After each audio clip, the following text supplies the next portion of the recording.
వాళ్ళ జీవితాలు చాలా మంది కన్నా వడ్డించిన విస్తరులు.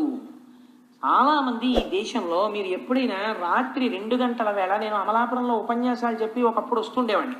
వస్తుంటే మంచి శీతాకాలంలో పడుకొని ఉంటారు. అంతవరకు ఎందుకండి, నేను మొన్న తిరుపతి యాత్ర చేసి తిరుపతి నుంచి వస్తూ వస్తూ తిరుపతి రైల్వే స్టేషన్లో ప్లాట్ఫామ్ మీద ఒక చైర్లో కూర్చున్నాను, వెయిటింగ్ సీట్లో. ఆ రోజు శేషాద్రి బాగాలేదని ఒక వ్యక్తి శరీర ఛాయ తెల్లగా ఉంది. తల్లితో జ్ఞానప్రసూనామ్మ గారితో అన్నాను కూడా ఆ రోజున.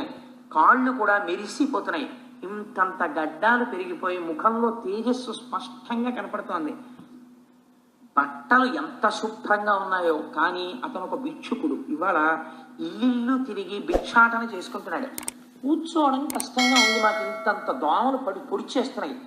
అంతమంది మధ్యలో ఆ సిమెంట్ బెంచి కింద పడుకుని నిద్రపోతుంటే ఇంతంత దోమలు ఆ కంఠం మీద, ఈ కళ్ళ పక్కన, కనతల మీద పొడి చేస్తున్నాయి. పొడి చేస్తుంటే అతను అలా నిద్రపోతుంటే ఉండుండి ఆ దోమని ఇలా కొట్టుకుంటుంటే నాకు అతని ముఖం వంక చూస్తుంటే ఎంత వేదాంతం జ్ఞాపకానికి వచ్చిందో. ఇతను కూడా ఎక్కడో ఒక తల్లిదండ్రులకు పుట్టుంటాడు, ఎక్కడో పెరుగుంటాడు. శుభ్రమైన బట్ట కట్టుకోవాలి, ఒళ్ళు నీటిగా ఉంచుకోవాలి, ఇన్ని తెలిసాయి కాబట్టి ఒకప్పుడు ఏదో గౌరవనీయమైన బ్రతుకుంటాడు. కడుపున పుట్టినటువంటి పిల్లలు దగా చేసేస్తే ఒక ఆవిడికి ముష్టెత్తుకోవడానికి చేత కాక పరమ గౌరవనీయమైన వ్యక్తి నేను నిడదవోలు షటిల్ చేసే రోజుల్లో అక్కడ ఉన్న చంటి పిల్లల్ని ముద్దాడుతూ, బాబు చెయ్యి చాపి బొత్తిగా అడుక్కోలేనండి అని నిలబడితే గవర్నమెంట్ అఫీషియల్స్ షటిల్ చేసేవాళ్ళు. అయ్యా, నేను ఆ ఊరి పేరు చెప్పను, ఎందుకంటే గబుక్కున ఆవిడికి ఈ వార్త తెలిస్తే ఆవిడ బాధపడే అవకాశం ఉంటుంది, సభలో వాళ్ళు గుర్తుపట్టచ్చు. అందుకని ఆవిడ ఫలానా వ్యక్తి అండి, పిల్లలే ఆవిడ్ని మోసం చేసి రోడ్డు మీదకి గెంటేస్తే ఆవిడ బంగారం అంతా తీసేసుకుంటే పిచ్చి తల్లి ఎవరిని అడుక్కోలేక వీధుల్లోకి వెడితే గుర్తుపట్టేస్తారని రైలు ప్రయాణికుల వెంట తిరుగుతూ, ఆ రైలుల్లో కూడా ఎక్కేటప్పుడు తెలియని వాళ్ళు ఉన్నారంటే వాళ్ళ దగ్గరికి వెళ్ళి మాత్రమే ఆవిడ బాబు అలా సాయం చెయ్యండి అని కూడా నోటితో అడగలేదండి అని షట్లర్స్ ఒకళ్ళకొకళ్ళు చెప్పుకుని ₹1 ₹2 ఇస్తే దాంతో టిఫిన్ తిని దాంతో జీవితం గడుపుకుంటూ ఆవిడ రైల్లో కనపడేది నాకు. ఇలా ఆలోచించండి, కాలోహి దురతిక్రమ. ఎంతంత వైభవాలు అనుభవించినటువంటి వాళ్ళు అంతంత అటువంటి నీచమైనటువంటి జీవితాలు గడుపుతున్నారు.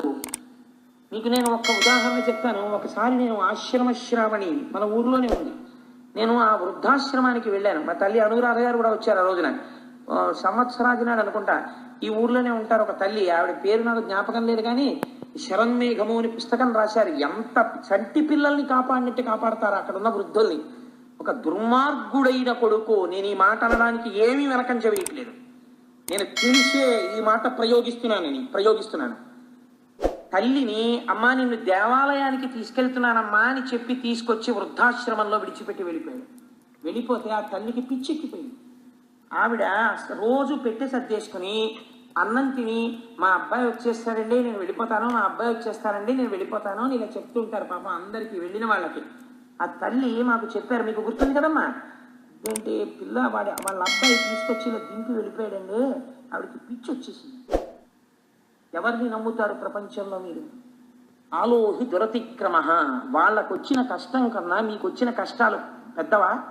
ఒక పిసరు జ్వరం వస్తే, ఒక చిన్న ఎదురు దెబ్బ తగిలితే, కొద్ది పిసరు మోకాలు నెప్పెడితే పోరుమని ఏడ్చేసి పరమేశ్వరుడు ఇంత వైభవాన్ని ఇచ్చి, ఇల్లిచ్చి, వాకిళ్ళిచ్చి, ఉద్యోగాలిచ్చి, ఎప్పుడో చేసుకున్న పాపకర్మకి చిన్న కష్టం ఒక్కటి పెట్టినంత మాత్రం చేత దిగాలు పడిపోయి, నేలన పడిపోయి, గుండెలు బాధేసుకుని, లేనిపోని నిరుత్సాహం తెచ్చేసుకుని, ఎప్పుడూ కష్టాలే ఆలోచించుకుంటూ నేనేంటి ఇలా ఉందండి అని బతకడం నీ అంత నువ్వు పాడు చేసుకున్న జీవితమా?